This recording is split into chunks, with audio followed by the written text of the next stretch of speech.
And how you doing, everybody? Vasu Vaddiparty here with Charlie O. I'm here at the Public House at Oracle Park in San Francisco, ahead of Game 3 of the series finale between the San Francisco Giants and the Los Angeles Dodgers. The series at 1-1 after the Dodgers win 4-0 last night behind a dominating performance. For those of you on the East Coast that didn't see, Walker Buehler just dominate the Giants 4-0. That series even at 1. David Price, Johnny Cueto up for the task this afternoon at 3:45 on the East and 12:45 on the West.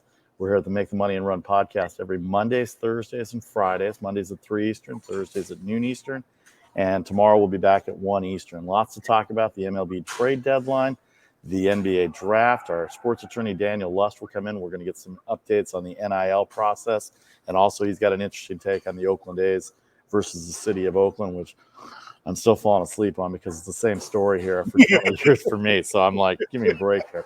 All right, let's update you real quick on the baseball lines before we get in, because we got games that are going to go off in about 10 minutes. If you're interested, the New York Mets and Taijuan Walker against Drew Smyly at 9:10. It's a 5-game series, and the series even at 2 games apiece after the Mets won 2-1 last night. 127 for the Mets, 8.5 the total in the game. Again, Taijuan Walker's pitched really well at home. Drew Smyly on the road for the Braves. Had a tough game last night. Had 2 runners thrown out on the bases last night that cost the Braves the game. Early pick, I'll tell you right now, I'm taking the Mets at -127 because Walker has an ERA under 2 at home. So that's my first pick. And then the second pick will be the game 1 of the doubleheader. The Nationals have all these guys that are out, and coaches, 4 players and 8 coaches and staff that are out from COVID, contact tracing, whatever the case is. Max Scherzer going to go in game 1. He's still with the Washington Nationals. Zach Wheeler having a great year with the Philadelphia Phillies, 148 for Philadelphia. The total for the 7-inning game is 5.5. Pretty tough to take that total there, but I'm going to go with the Phillies and Zach Wheeler. He's been red hot. They played well for him at home. So those are your 2 early picks. They go off in about 7 minutes at 12:10 Eastern, 9:10 here on the West Coast. Charlie, how are you as we get this information out of the way? Hey, I'm great. I love this time of year. I mean, how exciting to have the NBA draft and the trade deadline all within 48 hours. I mean, this is a sportscaster's dream. I mean, we can just pump up on caffeine and talk for the next 48 hours and then analyze for the next 48 hours. So it's fantastic. Coming up at the bottom of the hour, we'll have our sports attorney, Daniel Lust, at 12:30. He'll join us to talk about, like I said, the NIL and also the Oakland A's and the City of Oakland and what's going on there, even though it's an old story for us in the Bay Area. Apparently, some people don't know that it's out there. All right, 24 hours left to go, 4 o'clock Eastern. The trade deadline in Major League Baseball. We've had some movement already. 2 big names already gone. Nelson Cruz, we talked about last Friday with our Texas reporter, Nate Miller from the IBWAA. Last Friday, Nelson Cruz is in Tampa Bay. He's already paid dividends for them, although the Yankees have come in and beat them twice already. Adam Frazier gets pulled out of the game on Sunday with Pittsburgh against the Giants, goes down to San Diego, is in the lineup. San Diego split the series with the A's down there, but he's down there. They haven't decided what they're going to do with him, either play him at second base or in the outfield. He's played both spots right now because the Padres have an overflow of infielders with Cronenworth, who's having a great year, Gold Glove second baseman, Adam Frazier, Gold Glove second baseman. Eric Hosmer is not playing against lefties very much, so they moved Cronenworth to first, put Frazier there, and then Tommy Pham gets in the outfield. Kind of in flux there for the Padres, Charlie. You know my feeling on the Padres, and watching the A's series the last couple of games. I didn't realize it, and I knew they threw the ball around the infield, but our friend Ken Korak that does the A's games, and Chris Townsend, my college buddy Chris Townsend, they were talking about Fernando Tatis and how he's not a really good shortstop. He's made 21 errors this year at shortstop. He's a terrific athlete, and he can probably learn the position a lot better than what he's playing right now, but that's the biggest problem I have with the Padres. It's not their offense. It's not their bullpen. Oh, and their starting pitching is very questionable, considering Blake Snell didn't go past 2 innings, and that was another concern for me, considering Yu Darvish gets to 100 pitches by the time the 5th or 6th inning goes. So Adam Frazier to San Diego, Jock Peterson a few weeks ago to Atlanta, Joey Gallo. In fact, we'll update that right now. Joey Gallo went to the New York Yankees yesterday. In fact, Gallo is there in New York. Kyle Gibson still with Texas. Chris Bryant, Craig Kimbrell, the Cubs.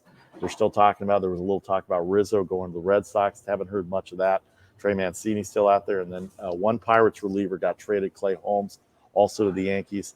And then how about the Houston Astros? How about the Seattle Mariners and Jerry Dipoto, Charlie? trading within the division.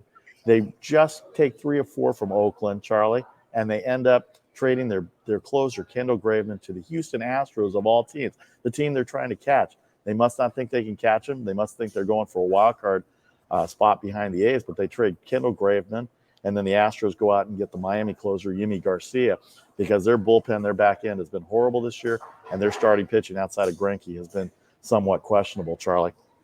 Well, that was the nuttiest trade ever. Not only did they trade within the division, but they trade within the series. So those guys literally just walked across the field and changed uniforms. I mean, that's crazy. You trade within the division and trade within the series. I think it's a typical Seattle move, frankly. I would fire those guys in the front office there, because I think they've bungled things in that organization for way too long. And I think this is just another bungle in the jungle for those guys. And they were close enough to stay competitive, and it makes absolutely no sense to me. I don't understand what Seattle's doing. Jerry Dipoto has been under criticism considering the years that they've had, but here they were on a roll. The game Monday night, I don't know if you saw it, but I'm sure you saw the highlights. Monday night, they were down 6-0 and then 7-0. They come back. Dylan Moore hits a one-out grand slam in the bottom of the 8th inning to give the Seattle Mariners a great come-from-behind win. I don't ever remember the Mariners being down 7-0 at home and coming back like that. And that certainly helped my bottom line, in all honesty. But the fact is that the Mariners did come back, and they were all excited. And then I went to archive it, and I listened to the Astros call. It didn't sound as exciting on the Astros call as on the Seattle call. But a very, very surprising trade. I think Jerry Dipoto, kind of the new age general manager, though he is a former pitcher, I don't understand the move. I think he got enough, as we go to the Oakland A stuff later on down, I think he got enough Moneyball, because that was part of the whole movie. Didn't they trade Ricardo Rincon, and he went from one dugout to the other, from the Indians to the A's in the 2002 season, when they were trying to make a move during the Billy Ball era there, Charlie? Yeah, but, come on. It's I don't like the, come on.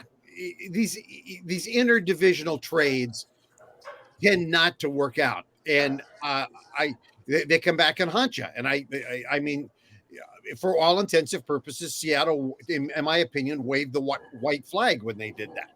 And if I'm a Seattle fan, especially if I'm a Seattle membership, because they make me a member now, they don't make me a season ticket holder. They make me a member.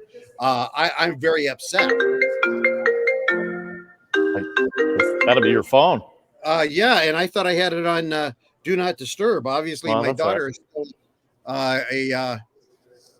Do Not Disturb there. Here, hang on here. I'm coming back. There I go. Well, anyway, going on with the trade. So Joey Gallo finally got traded. Kind of surprising he went to the New York Yankees. I didn't think offense was their problem, but they do have a tough time scoring with runners in scoring position. Clutch hitting. They're near last in baseball right now are the Yankees, them and the Milwaukee Brewers, and yet the Yankees have gone into Tampa Bay, have won 2 straight games. They're making a move on the Tampa Bay Rays. Boston Red Sox have kind of struggled a little bit here and there, but they've taken out the Toronto Blue Jays. Tampa Bay Blue Jays. They were the Dunedin Blue Jays, so I guess one way or the other, they're still Florida and they're still Buffalo, and they're going to head back to Toronto here in a couple of days. I believe August 1st they're going to be back, because it's Canada Day, and what better way to have Canada Day than have your Blue Jays back? So an interesting scenario. Joey Gallo goes to the Mets. I thought for sure the Padres were all in on him. They may be in on Chris Bryant. Starling Marte gets traded from the Marlins to the A's for Jesus Luzardo. We talked about Luzardo in the past and how we thought he was one of the weak links. He and Montas. Montas has pitched better, and I think if you had to choose between the two, I think Luzardo was probably the way to go. And Florida, maybe the Miami Marlins can develop him a little bit better. They've done really well with their pitching staff.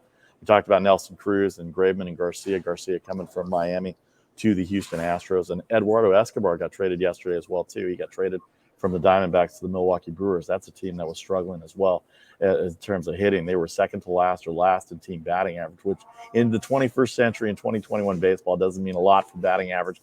But Eduardo Escobar did have 20 home runs for the Arizona Diamondbacks. And that park in Milwaukee is a home run hitter's haven. The roof can be closed on certain days. It can be opened up on certain days as well, too. So very interesting trade scenarios. Charlie, what's your overall take on that? Well, I'm fascinated by the Yankees getting Gallo, because that makes an outfield that is, the power in that outfield now in New York is unbelievable. I don't know that it's going to be enough to propel the Yankees up. And they claim the Yankees are not done.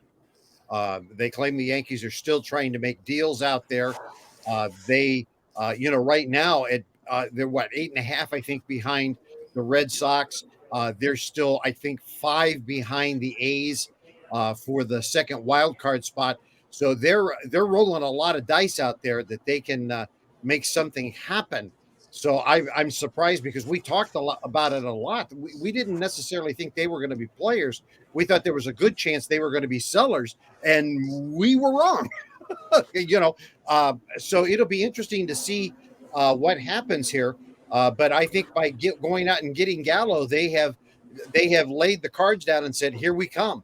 So there's at least one more deal out there, big deal, I think, for the Yankees before the close of business tomorrow with that trade deadline. So that'll be interesting. They're going to have a power hitting outfield.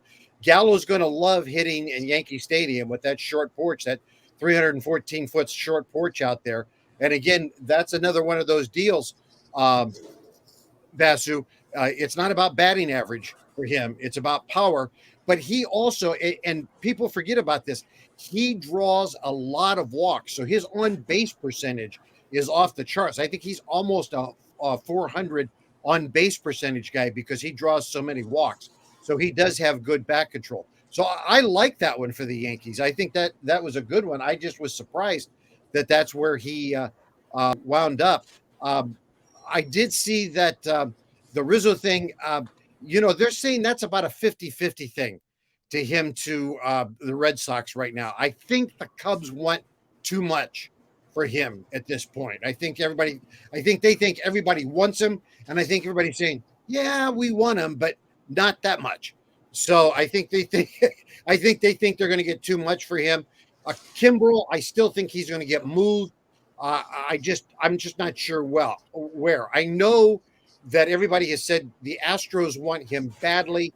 I just think that they want him so bad that I think the Cubs want to hold him up to get that. And again, that's one of those situations where how much are you willing to give up to get a player like that? And that's going to be the whole scenario for everybody at this point. Scherzer, I'm not convinced that Scherzer's going anywhere. He's a 10-5 guy, and he can say where he wants to go. And I don't know that there's any advantage to him going right now. So that'll be interesting to know. He's kind of his own guy, and he's kind of quirky, and I don't know that he's going to feel any urgency to go anywhere. So I think that's another one of those 50-50 deals, whether he goes anywhere or not. It'd be interesting to see where Max Scherzer goes. I know that there's been rumors and talks that he's interested in the California teams. I was listening to Sean Estes this morning, a Giants broadcaster, former Giants pitcher, talk about how chemistry is very important. They don't want to bring anybody in to upset chemistry. But the other part of it that I had heard yesterday was that all these pitchers that are having success based on last year, and as opposed to 2019 into last year's, they have not put the innings in because of last year's situation. And now Gossman's kind of struggled the second half. Cueto, you don't know what you're going to get with Cueto, but Alex Wood has turned the corner a little bit as well. And DeSclafani, other than the Dodgers, is having a great year right now for the Giants. So do you upset the starting rotation and bring in a Max Scherzer, and what do you have to give up for Scherzer? I know the Dodgers are looking at him because the Dodgers have no pitching right now. I was going over it yesterday. Walker Buehler, obviously awesome.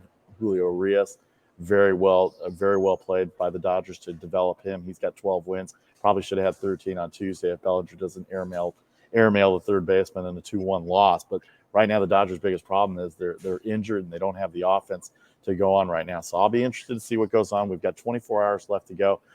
Trey Mancini of the Orioles, I've thrown his name out as well too. Twins looking to trade everybody. He might get moved as well too. But the Washington Nationals have said that they're looking to trade everybody but Juan Soto and Trey Turner. I mean, the MLB reports and the MLB Network. It's kind of funny, Charlie. Vasu Vaddiparty, Charlie O here. I'm at the public house at Oracle Park ahead of Game 3 of the series finale between the Giants, Dodgers, Charlie in Sacramento in his home studio. I'm in the private. The private. Yeah, the private. You're right there. You got all the TVs in front of you as I'm watching all these games now. Some of these games have gone up, but you talked about Max Scherzer, the 10-5 guy. I think that Washington does want to move him. I think they're in a position now where they're 8 games back. All these guys are having troubles right now. Now they've got the COVID issue. Everybody on Washington is available except for Juan Soto, according to what Mike Rizzo said.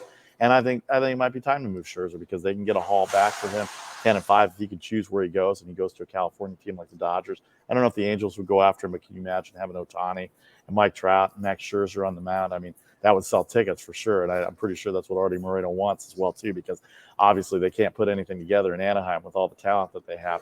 And then you go down to San Diego. Blake Snell was a big offseason pickup, him and Darvish. They can't go past 5 innings. Again, Blake Snell didn't go past 2 innings yesterday against the A's, and he has all sorts of problems. The fielding's terrible. Their starting pitching's questionable. The only thing that's really good about the Padres right now is their bullpen. If they get a lead, their bullpen can shut them down. But as we look at the standings right now, Boston 2.5 up on Tampa.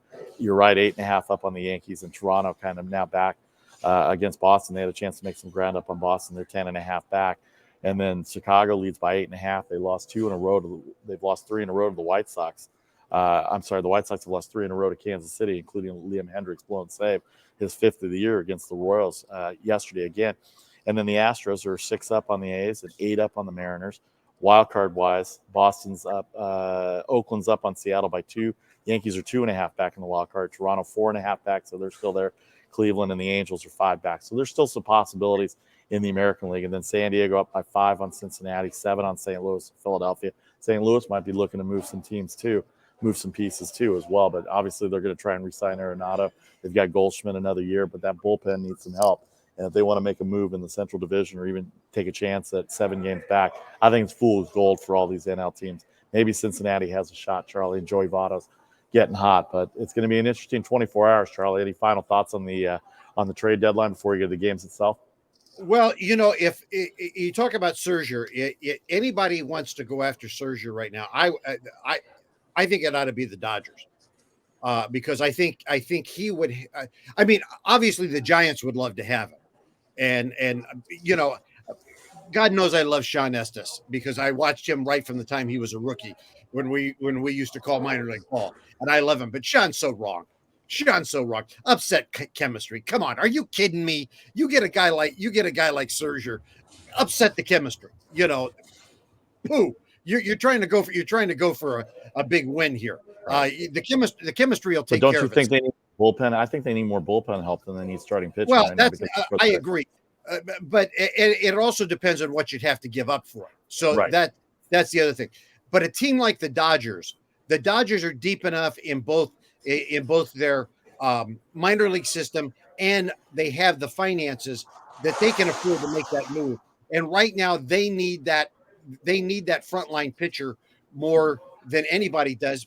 And again, I don't want to get into the details of it, but Trevor Bauer's coming back this season. Let's just put it out there. Trevor Bauer is not going to be back this season. So they need that frontline guy. And if they're going to overcome the Giants, they need another frontline pitcher. So the Dodgers are the team, in my opinion, that need Scherzer. And if he goes anywhere, that's where I think he winds up. As we wrap up the trade deadline, some of the teams and the depth that are going on, the Dodgers need some starting pitching. Obviously, with the Bauer situation, Kershaw's still injured. Buehler and Urias have been great. Tony Gonsolin every 5th day is not an option, and David Price right now has moved back into the rotation. He starts today, as we said, against the Giants. The first time in 3 years, I think he's gone more than 5 innings last week when he pitched for the Dodgers against the Colorado Rockies. They didn't win that game, but David Price did go nearly 6 innings, and if they can get him into the stature. And don't you love that guy? I mean, David Price. I do like that guy. Price is the Swiss Army knife of pitchers. He just takes the ball and said, "Okay, what do you need me to do? Am I the scissor today? Am I the screwdriver? Am I the little blade? Am I the big blade? Just tell me what I am." I love that guy. Well, when he came up with the Tampa Bay Rays in 2008, when they were going to the World Series, when all those kids were young, the Longorias and the B.J. Uptons and the starting pitching, that he was there for that. But he also closed out. He did a Bumgarner in 2008. He closed out 3 innings against the Red Sox in Game 7 on the road in Boston. Or I'm sorry, they were at home. But they propelled them to the World Series, and he's had a really good career. And right now, he's doing what he needs to do to get back into the swing of things. All right, like I said, Dodgers Giants, Boston, probably starting pitching there, although they may be looking for a bat. Rizzo's name got thrown out, like you said. Mets need bats. Chris Bryant is right there. Third base is wide open for him. Philadelphia in their bullpen, if they want to make a move in the East right now, that's where they need to go. Atlanta's bullpen, they're still within it as well, too, as Atlanta is. Atlanta split their series with the Mets right now. They're 2-2 with Game 5, believe it or not, going tonight. They're 5 back of the Mets in the division, and the Mets don't have DeGrom yet. They may be going after somebody else as well, too, to expand their starting pitching. But their bullpen almost gave it up last night again, too. Diaz is kind of gas can-ish, as we know. And then the Brewers, they just keep going. Nobody talks about the Milwaukee Brewers, and yet they're 60-42. They're only 3.5 games back of the Giants for the best record in Major League Baseball. Craig Counsell deserves a world of possibilities. All right, Charlie, before we take a break, let's hit the National League games. As we said, we talked about the New York Mets, Taijuan Walker, 8.5 with the Atlanta Braves and Drew Smyly. Right now, the game is scoreless in the bottom of the first. Mets have a runner on. Phillies and Nationals, no score at the end of one. Talked about that. But later on, Cincinnati. What do you make of Cincinnati, Charlie? That's your team. 121. Luis Castillo has had a bad year this year. Last year came off his 19-win season from 2 years ago. They're going up against Alec Mills, and you don't know who's going to be traded from the Cubs or who's going to be there or not. They're a favorite. Surprisingly, Luis Castillo in his bad year favored at the Cubs, 121, 7.5 the total. The wind must be blowing in there. The Giants are 8.5 the total with Price and Cueto. The Dodgers a slight favorite, looking to take the winner will get the series right now and either expand the lead in the NL West, or the Dodgers will move back to two games behind they'll move back to 1 game behind. They're 3 back in the loss column and 2 back coming into today. 153 run differential. Pittsburgh and Milwaukee. Milwaukee just made the trade for Escobar, 185 on the road with Willie Peralta. Relievers gone for the Pirates. Don't know who else is going to be gone. They've already traded Frazier, Brian Reynolds, maybe next. 8 the total. Freddie Peralta having a great year. And then Joe Musgrove. I'm not laying 265 on the Padres. I'm not laying 265, even though it's Colorado. Kyle Freeland, 8 the total. Kind of like some offense in that game as well, too. But those are some of the other ones. And then, of course, the write-in is Game 1 of the doubleheader. We don't have Game 2's line yet. If we get Game 2's line before the end of the show, we'll throw it out there in our pick segment. But Zach Wheeler, Max Scherzer, a great matchup. Not at full strength for everybody right now, so just the way it goes. Anything in the National League you like there, Charlie? Anything you're looking at? Well, I always watch the Reds and Cubs, just because right now, I mean, the Reds are so entertaining. I don't know that the Reds are going anywhere, but I love that right now they're just entertaining. Joey Votto, hey, he has these streaks every year, and when he has these streaks, it's just entertaining. Watch it, folks. It's great. It's great fun. I don't know that the Reds are going to do anything. I'm a long-term Reds fan. So here's what I always believe. They will take me to the altar, and then I'll wind up there by myself. Okay, so that's what I always believe. So no, I don't think they're going anywhere, but I think they're going to be a lot of fun to watch. And I would watch that game, however, and maybe consider it, because I think when the club starts getting pulled apart, and we all know that the Cubs are going to start getting pulled apart, I think it works on a team's psyche, and I think at that point they start losing a competitive edge. So that's one of the things you want to start watching when you start wagering on games like that, because when you start being told, hey, you're not going anywhere anyway, even though guys have pride, it works on a team in general. And I think you start to give up. I mean, they're telling you to give up. Tomorrow, the trade deadline, 4 o'clock Eastern. There are no day games tomorrow. The trade deadline usually on July 31st, but with it being a Saturday and games already in action, they didn't want to disrupt the games going on at the time that the trade deadline happened, so they moved it back this year to July 30th and look for movement today and tomorrow. Tomorrow at 1 o'clock Eastern, when we come on with our Friday show, there'll be a lot more trade movement, because remember, there's only one trade deadline this year. There is no non-waiver trade deadline or waiver trade deadline after July 31st. Whoever you get after by tomorrow, that's it. You're all set. Now, you can claim guys off waivers and you can do all sorts of stuff like that, but you can't make any trades where their waivers are involved with that. That's something that they'll look at the end of the year. And I think that's pretty good. I think you don't need to be adding pieces on August 15th, August 31st or whatever. By that point, you should already have your roster. I like this a lot. That whole deal where the trade deadline got to the place where it didn't mean anything, I thought got really, really boring. And I like this. You got to make some decisions. It's made the trade deadline mean something now. So I really like this. No doubt about it. Let's get to the American League games right now. The Yankees at 122. They're in about 45 minutes at Tampa. They've won the first 2 games at Tampa. Tampa, a game back of the Red Sox. 2.5 back. I'm sorry, the Red Sox. 2 back in the loss column. Red Sox won yesterday. The Rays have lost 3 in a row. They traded for Nelson Cruz. They're 6-4 in their last 10. He's been part of that. He's been pretty productive already. You just never know what to take with Tampa Bay because they've got all they work their magic somehow, but they're 2.5 back right now, 6-4 in their last 10, as we said. Luis Patino, it's a bullpen game for the Tampa Bay Rays. Kevin Cash doing his miracles again. Garrett Cole has struggled, but he's also pitched great. 7.5 the total for the game. In that game, the White Sox, who have lost 3 in a row to they lost 2 out of 3 to the Royals. They lost yesterday after Hendricks blew the save. They're at Kansas City. Carlos Rodon, the owner of a no-hitter against Carlos Hernandez. 180 on the road at 9.5 the total for the White Sox today. Casey Mize, I can't remember the last time I saw the Detroit Tigers be a 150 favorite or higher, but they are playing better, and it is the Baltimore Orioles, and Casey Mize is one of the prize arms there. He and Matt Manning have been great, 152, 9.5. And then tonight, Boston, 117 with Eduardo Rodriguez and Hyun-Jin Ryu.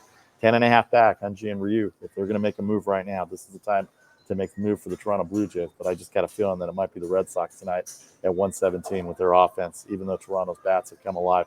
And they hit left-handers really well. But Eduardo Rodriguez and that Boston Red Sox team, they may be on a mission right now. And they may end up looking to widen that lead. Depends on what happens with the Yankees and Rays game this afternoon coming up in about 40 minutes, Charlie. Yeah, one thing I want to mention, the Orioles are 7-3 in their last 10, which is goofy. I mean, I don't know what that team's doing. They swept the Nationals last weekend, so that's part of it. That's probably why the Nationals ended up starting with the idea of moving pieces after getting swept in Baltimore. Somebody's got to tell them they're really bad and they're not supposed to do things like that, but maybe we shouldn't. Those poor people in Baltimore, they deserve to have a few wins because they have just endured everything. But the Tigers, the Tigers aren't going to make the wild card. But I'm just happy to see them playing good baseball. Again, long enduring fans in Detroit, and they're finally seeing some hope there. So I think that is exciting for them and to see things go their way. Kansas City, that's goofy what's happening there right now. I think the White Sox, you got to continue to watch them, though, because they're always dangerous. Yankees, Rays. Boy, I got to tell you, usually the Yankees go into Tampa, and that is just a disaster for the Yankees. And the fact that the Yankees have won 2 already in there, and this is the 3rd game, I'm not necessarily going to make a play on this game. But if I were going to make a play on this game, I would lean Tampa, just because the Rays tend to own the Yankees down there, and I don't see the brooms coming out for the Yankees in this game. It's tough to sweep on the road. Yeah, and so I see a lean to Tampa Bay in this game. All right, thanks to everybody on Facebook Live. We had a couple of comments from Rob on there. David Ross will not let that happen. He may not have a choice, Rob. Cole doesn't pitch well against the Rays. Says Rob, thanks for tuning in. And weather will be an issue in Boston tonight. Don't touch. So appreciate people tuning in. Powered by Stables Media, Facebook and YouTube Live.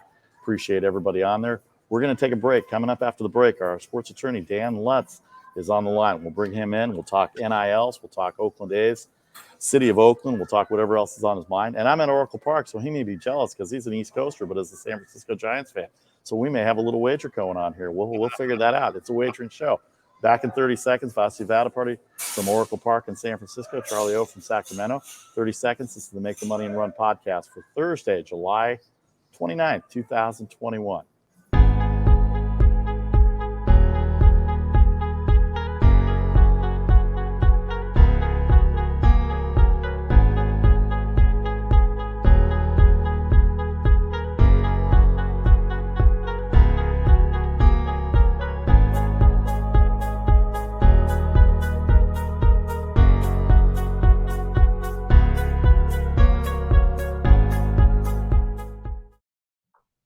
Well, welcome back to the Make the Money and Run podcast for July 29th, 2021. Vasu Vaddiparty here at the Public House in Oracle Park. Charlie O in Sacramento. Our guest, Daniel Lutz, our sports attorney from the Geragos Law Firm. The podcast is called Conduct Detrimental. You can get his podcast anywhere you subscribe to your podcast. It drops one new one every week, and it's good to have Daniel Lutz. Dan, are you jealous? I'm at Oracle Park for Giants Dodgers. I know you're an East Coaster, but I had to have you on. I figured today is a good day to do it, just to show you up a little bit here. Listen, you're Park, nice and relaxed. I'm dealing with Big 12 firestorm, Cleveland Guardians. You know, there's just chaos in the sports world. But I'm happy you're having fun over there. Go get yourself a bread bowl and chowder. Those are very good over there. I'm going to do whatever the media lets me to do because I'm a free media whore from the standpoint of just getting free food. So I'm fine with that. Anyway, let me give Dan the proper introduction. Conduct Detrimental, Geragos Sports Attorney. His articles are great. His Twitter follow at Dan at what's your Twitter handle? Your personal Twitter handle? At Sports Law Lust. There you go, right there. It's not like we've been friends for like a year right, now. Right. And I remember Vasu Vaddiparty. You got to remember. That's right. One of those is easy than the other one. That's right. Well, he's a very good promoter. His articles are great, and he's always good with the legal aspects of it. All right, Dan, again, welcome to the show. Let's start off with the NILs. The NIL's been a big thing now the last few weeks. Bryce Young of Alabama, the quarterback, is already been endorsed for nearly $1 million with Alabama. I just got a feeling that I'm good with the NILs. I'm good with players making money, and I'm good with all this based on how it was from before. But in your opinion, and from a legal standpoint, does this kind of create some havoc between the haves and the have-nots? Because it's only going to be the marketable guys that go in and not. Well, let me get your take as a personal opinion on that as a sports fan, and then what the legal ramifications are for the NILs right now. So, it's funny. I think it's probably just a sign of shifting tides in all of college sports. So certainly the guys that are getting paid right now are basketball and football, 1 and 2. And Vasu and Charlie, it's even guys at the high school level that are trying to make that jump. So high school basketball, it's football. Those are the main 2 money makers, and those are the main 2 recruits that are kind of affected by this. So the third category, which is interesting, if people aren't following the NIL front so closely, people are saying, well, it's just the guys that are getting paid, it's just the men. Not really the case. If you just look at social media followings of the top 10 most followed social media athletes, I think majority of which are women. And we saw that bear out in the first couple of weeks and days of the NIL era. A lot of women, women's athletes, be it gymnasts, basketball players, were getting deals done. So, certainly, could it be a differentiation between the have and the have-not? Sure, but our country is based on capitalism, right? And that's all really NIL is. If you have the ability to go out and make some money off your name, image, and likeness, so be it, right? And for the athletes that maybe couldn't do that beforehand, be the backup punter on a Division III team, tough luck, right? You weren't making any money before. You're not making any money now. But at least the guys at the top of the totem pole, those guys can eat a little bit, and that money gets taken away a little bit from the school. So I'm kind of pleased with what I've seen so far. Let me ask you this before I let Charlie go, because I was just thinking about this. The NILs that come in, the agencies, if they're can the NCAA have a stipulation because they run the organization? I was thinking that these NILs and the money that these individual players are getting, can the NCAA put an edict in there, or does it go against capitalism and everything that goes with business, that they say that 20% of the money that they get from the NILs should go back to the University Scholarship Fund as a mandatory deal, and that way everybody else feels like they're getting a piece of the pie? Is that legal, or is that something that can be endorsed by the NCAA and maybe make it a legal bylaw or title, I guess, whatever it would be? So you're describing what would be kind of a system of revenue sharing, similar to what Major League Baseball does in some way different. I mean, really all major pro sports have in some sense, right? The guys with the big pockets, big sharks make the money, and then it gets distributed to maybe other sports, other schools. Could it happen? Yeah, I mean, it's possible. If you ask me, and you guys both know I'm in the betting world as well, I would not bet on it, because the NCAA was supposed to come out with their own name, image, likeness rules. They came up with this really fancy, I'm going to pretend it was like a hypothetical book that was like 300 pages and they're walking around with it. But the reports were that they had NIL rules that they were ready to give the conferences and the schools, and that was going to be ready to go on July 1st. And then all of a sudden, Vasu, the Supreme Court of the United States came down. Justice Kavanaugh said that the NCAA is not above the law. So we're not going to view them as being akin to Major League Baseball with an antitrust exemption. We're going to go hard at them. So, all of a sudden, this big, we'll say this 300-page book went over here, right? And I'm putting it in a metaphorical trash can. It went away. It disappeared. The NCAA threw it out. And that tells you, Vasu, that they're not going to get, the NCAA is not going to get creative. I think they're going to do the bare minimum, see what happens. Charlie, I am a fan of the third string punter on a Division III team, so I want him to get some of this too. He's as important for field position. That was always important for field position as anything else. Go ahead, Charlie. Hey, Dan, talking about revenue sharing, and this wasn't necessarily a revenue share, but one of the things I've thought about along this line, like this kid in Alabama and everything else, I'm a big ugly on the line. All right. I'm not going to be $1 million guy, but the kid that's playing quarterback, he doesn't get the big NIL and doesn't get all the headlines unless I'm on the line protecting him. I think I ought to have a piece because he doesn't get what he gets unless I'm up there blocking for him. Now, I've got a couple of choices. He either cuts me in, or you know what? When that defender's coming, I step left and I let him go down. I want a piece. Charlie, you are a madman. You're an agent of chaos over here. First of all, I think you are a very handsome man. You're not a big ugly, okay? I don't appreciate that. Number two, Charlie, let's say, right, I was the quarterback, right, and you're the offensive tackle, and you just, for some reason, you're an agent of chaos. It's 3rd and 10. The game's on the line. And you go, you know what? I think it's time that Dan eats a little bit of the turf. I'm probably asking to put you on the bench because I can no longer trust you. So, you know what, Charlie? You've made a great point that you think you should be getting paid like me, but you just ended your college career. So I don't envision that scenario ever happening, Charlie. I'm sorry. And I'm sorry that, I know what you're saying, right? But I think my point at the end of the day is like offensive linemen, right? And there's some good success stories. The offensive lineman over at Arkansas did a deal. All the offensive linemen can eat. They did a deal with a barbecue joint. They can only eat barbecue for free, whatever they came up with. There's deals out there to be made for linemen. And you guys know I have a connection to the University of Nebraska. I know the offensive linemen are working on some deals. So, I think it's out there for the taking. But here's the thing, right? We don't really know who the top offensive linemen are that are going to get drafted up until like a month before the draft. We don't know that. But those guys never really had marketability. So, it is what it is. You're going to get drafted. We'll make your money that way. But I don't think it was meant for the big uglies, Charlie. All right. Before we get into the Big 12 scenario, the Big 12 SEC scenario, in fact, we'll go right there now. The Big 12 scenario, Texas, and I had a question. I forgot it. Texas and Oklahoma have announced their rights in terms of the Big 12 for more likely to move to the SEC. 2025, I think, was the names that the years that I've heard, maybe sooner than that. The ACC wants Notre Dame football because they've already played five games against the ACC because of the basketball ties and the rest of the university sports that go into it. And then Pac-12, the Pac-12 is listening in calls as well, too, from other schools that want to come in. They're not actively recruiting from what I understand from the Pac-12, but they are listening to teams that are universities that are calling to join the Pac-12. Are we headed to a professional type league where it's just going to be 4 leagues and then they'll all just play each other, kind of like Major League Baseball or the NFL, NFC, AFC type thing? I mean, it doesn't seem like that the conferences are as independent as they were, considering what the bodies of work are for the NCAA and how they're trying to go about it.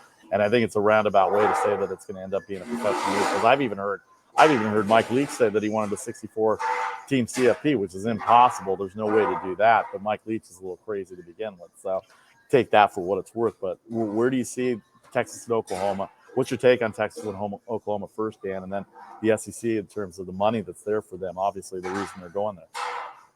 Okay, so a couple things. I think the easiest way to probably look at this, let's assume Oklahoma and Texas are out, right? Because there's going to be a vote today with the SEC. And I think the reports are that vote's going to be unanimously. They even got Texas A&M on board. Who I think the initial reports were that Texas A&M was left in the dark and they wouldn't. We had some comments that and I was saying maybe Texas A&M. They only needed 11 approvals in order to in the conference. So, for Texas and Oklahoma to get approved, they just need 11 yeses. If 3 no's, doesn't really matter. You're in. So I said, Texas A&M has 3 really close friends, 4 no's. But the reports that I'm seeing today are that Texas A&M flipped. That we're going to have a 14-0 vote. So let's assume Texas, Oklahoma go to the SEC, right? The SEC gets 16 schools. Meanwhile, the Big 12, which is a really fun part, the Big 12, Big 12, even though they had 10 schools, and now they'll have 8 schools. So maybe they'll being the Big 8, but neither here nor there. Now the fun question is, well, what happens to these 8 schools left in the Big 12? So, Vasu, to your point, could those schools just go to the other Power 5, right? Could Pac-12 take a couple, ACC take a couple, Big 10? Sure, that's one scenario. The other scenario is the Big 12, like, I'm sure we'll get into it, but Bob Bowlesby, the commissioner, is fighting like hell. He's trying to keep everybody, right? And he's saying, don't touch our schools. And you can imagine he's probably going out there and recruiting some other schools to come back to the Big 12. So there's also that scenario. And then the third one, which is interesting with this whole ESPN cease and desist letter, which I'm happy to get into. It looks like the AAC is making a move for some of the Big 12 schools. So I don't necessarily see the scenario where it's just the Power 4, let's say, and there's no other schools. I don't really see that. I think it's more likely that either the Big 12 stays on board, that they can recruit some other schools and and coexist in some way, or the Big 12, they just get dispersed amongst the AAC a little bit toward the Big 10. And I will say, like the Big 10 is supposed to be the competitor to the SEC. That's their main, it's the other premier conference, I think. I don't think I'm saying anything so controversial. SEC has 16 schools. Okay, the Big 10 has 14 schools. So if you want to compete with the SEC on a dollars and cents level, from an eyeballs level, from a competitive level, you probably need to get to 16 schools. So I'd be surprised if the Big 10 wasn't considering adding 2 of those schools, and they'll probably come back to Big 10 country. Maybe a little bit of Iowa State, right? They already have Iowa in the conference. Maybe Kansas, right? It's a big basketball school. Who knows? I definitely can see it. Go ahead, Charlie. Dan, let's talk a little bit about that cease and desist letter to ESPN. I mean, does that thing have any legs? I mean, is there any legal basis for them to really say, hey, ESPN, back out, you have no business here? I mean, cease and desist, we say it in the lawyer rank, cease and desist is kind of like a piece of toilet paper. It doesn't really mean anything. It doesn't mean anything. But if you do the thing that they're warning you not to do, then it could be a problem. So cease and desist is basically just a warning letter. It just says, hey, by the way, we're aware that you did some stuff. Don't do it again. Cease and desist basically just means stop or else, right? That's the general gist. So the actual cease and desist doesn't mean much. But if you read Bob Bowlesby's comments and his Twitter, his haymakers that he was throwing over at ESPN, what is he essentially alleging? That somebody at ESPN, I'm not sure who it was directed towards, if there's multiple people, was helping facilitate a conversation between some of the remaining 8 schools in the conference. They can move to a different conference. And then we saw different sources that this was the AAC. This was the kind of what I was mentioning before. So, think about Bob Bowlesby, right? He has a job so long as the Big 12 exists. And, you have a 16-school SEC right now, in theory, right? Oklahoma and Texas are on their way out, according to all reports. You have an 8-school Big 12. So if you lose any more, there's probably not going to be a Big 12. So that's why Bob Bowlesby's coming out, all guns are blazing. He's going scorched earth. He's going after ESPN. He's going after his own schools a little bit. And I think he's just trying to say, no one touch any of my other schools or else there's going to be a problem. But as I kind of pointed out on Twitter, and for those that are on Twitter, I know you guys are all on Facebook. I'm at Sports Law Lust. But if I got that right. If you're only on Facebook, I guess you can follow my personal account. YouTube also. Listen, you're YouTube. I'm on Instagram at Sports Law Lust. So this audience is a very vocal audience. You should come over to my platform. We'll have some fun. But as I pointed out on my platforms, correct me if I'm wrong, the Big 12 needs more than 8 members. So Bob Bowlesby can look very hypocritical very quickly. He's saying, don't touch my schools, but yeah, your schools. I'm going to come after your schools. Very fascinating, obviously, to watch. Well, that's the interesting part. Like I said, the Pac-12 is taking calls, but they're not making calls, and that's the difference. And Bob Bowlesby is probably not the best example of hypocritical behavior, considering Stanford, Iowa, and now the Big 12 commissioner. Talk about somebody that's moving around. He's the last person to criticize anybody, in my opinion, to be criticizing teams and conferences for jumping around. All right, so last thing on this, Dan, and then we'll move on to our last topic. By the way, our guest, Daniel Lust, sports attorney at Geragos Law Firm, Conduct Detrimental, the podcast, at Sports Law Lust on Twitter and Sports Law Lust on Instagram as well, too. Are we just in for massive chaos now? Or how are we going to dictate the rules on this, or what kind of guidelines are there going to be, or are we just, like the old Sports Center commercials when they had the turn of the century commercials? There it was all chaos and all that, and Charlie Steiner running with the tie around his head and all this other stuff, for those that are old enough to remember. But are we in for that kind of chaos and the end of the world of college football, college sports as we know it, or what's going to happen here? No, it's definitely not the end of college football, college sports. There is a world. So I don't want to say it's the end of the world. I don't even say it's bad. It's just different. So I wouldn't be doing my job if I wasn't issue spotting 10 years down the road. That's what we have to do for our clients and just kind of let them know things that could be on the horizon. You'd be blind or living under a rock, or maybe just not a college football fan if you did not know that the SEC has a war chest of assets, right? The SEC, if this merger goes through, whatever you want to call it, Texas and Oklahoma going through, they will basically have as much revenue on a yearly basis as the NCAA has as a whole. We're just an SEC country. So we've complained for years in the legal ranks that the NCAA has too much power. If you don't agree with the NCAA, there's no viable alternative to go to. You're kind of stuck in the NCAA. And that's why for years that the NCAA didn't pay athletes, because they didn't have to, because there was no viable alternative. You guys will – my dad was a big fan of the ABA growing up. The ABA pushed the NBA to be better, right? That's the whole narrative. The USFL pushed the NFL to be better. What we could have is a scenario if the SEC keeps growing at the rate it's growing, right, and they keep bringing in this amount of money and they keep moving these big schools over, you could have the SEC schools, hypothetically, there's nothing stopping them from seceding from the NCAA and creating a competing college sports entity. And it makes a lot of sense. Right? People hate the NCAA. People think the NCAA are incompetent. People think the NCAA are a waste of money. Mark Emmert's getting paid millions of dollars to do what, right? To beg to Congress that he couldn't figure out NIL ahead of time. So, there's a lot of problems with the NCAA. And the SEC, Greg Sankey's making calls, right? He's not going to admit that he's making calls. And Vasu, I meant to say this. The Pac-12 is listening to calls. They're not making them. You want to know why? Right. Why? Do you want to know why? Yeah, I have an idea, but go ahead. If you're making the calls, you are maybe cautiously interfering with someone else's contract. If you're just listening, what did you do wrong? You picked up the phone call. You might be doing something wrong either way. But I do see a scenario where college sports are changing on their head. We had a conversation about a month ago that college athletes might all of a sudden be called employees in the not too distant future, which I think we're on a path to unionization. I don't think we can rule out by any means, but there's a collection of assets in the SEC. They have 16 schools. Those guys have way too much power, and they can probably influence a lot of television deals. They can influence where the games are, which bowls are, the college football playoff structure. You got to think about all this stuff. And at what point does the SEC just say, do we even need this, right? Why are we sharing our money with the peons of college sports? We're the kings, right? Let's go start our own separate entity. So, that if you're troubleshooting and you're issue spotting 5 years down the road, 10 years down the road, I think that's a logical path where we could be headed. Go ahead, Charlie. Yeah, Dan, that was my whole question. Is there a need for the NCAA anymore? I mean, maybe the smaller schools need some kind of entity to help them. But at this point, with those larger conferences, can't they just be their own entities and then negotiate out deals together? I mean, is there anything really that legal binding these organizations to the NCAA? The main hurdle, I mean, there obviously are hurdles. There are different contracts people have signed. The main hurdle is going to be these television contracts. And a lot of these rights are kind of interwoven with the NCAA.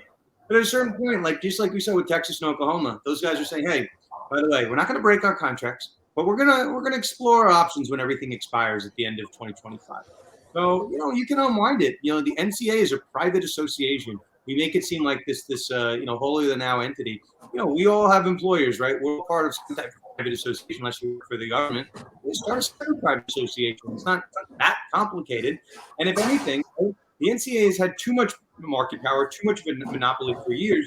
This might be looked favorably in the court system in terms of capitalism, right? Now there's a competitor, the NCAA. It's going to be great for schools, for coaches, for athletes. It's always good to have competition. That's why, the Apples and the Microsofts, those guys push each other to be better. Same deal. Fox and ESPN, those guys are in an arms race. They're paying conferences and colleges a ton of money.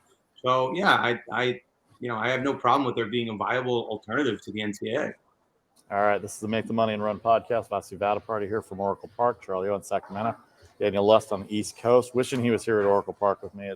Have a beer with the Giants-Dodgers game. We're going to make a little Giants-Dodgers wager at the end, but let's move on to a little baseball here. The Oakland A's and the City of Oakland, for me, as I told Charlie at the beginning of the show before you came on, it's like complete snoozer for me because I've heard this crap for 20 years and nothing's changed.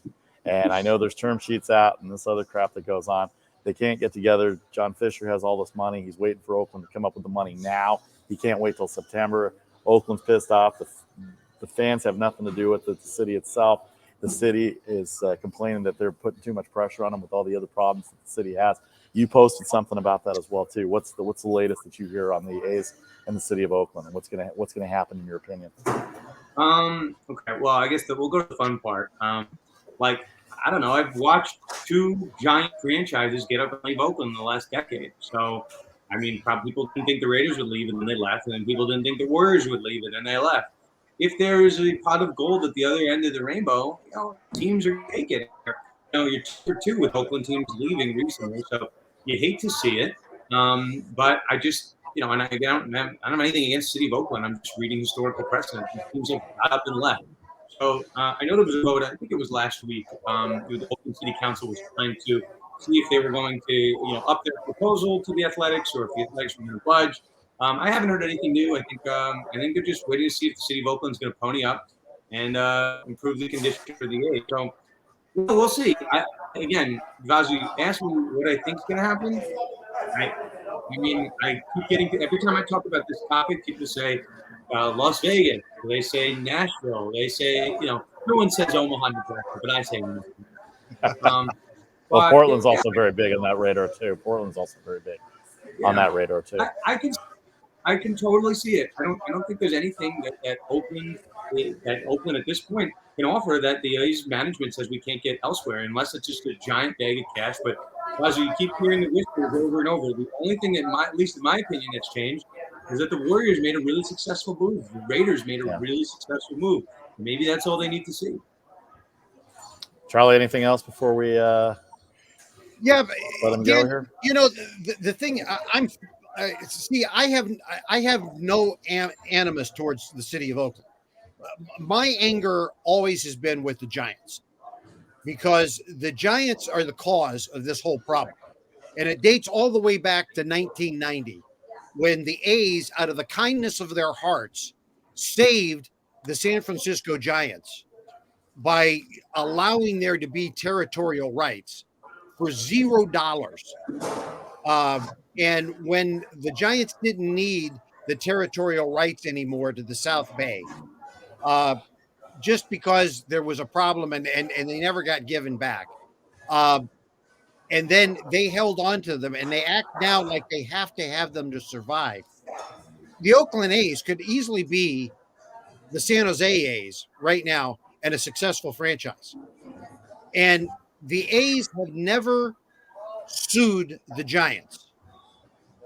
And baseball, in my opinion, should be sued and gone after for siding with the Giants, for creating an unfair competitive edge for the Giants, because they're the only 2-team market in all of baseball that has a territorial rights.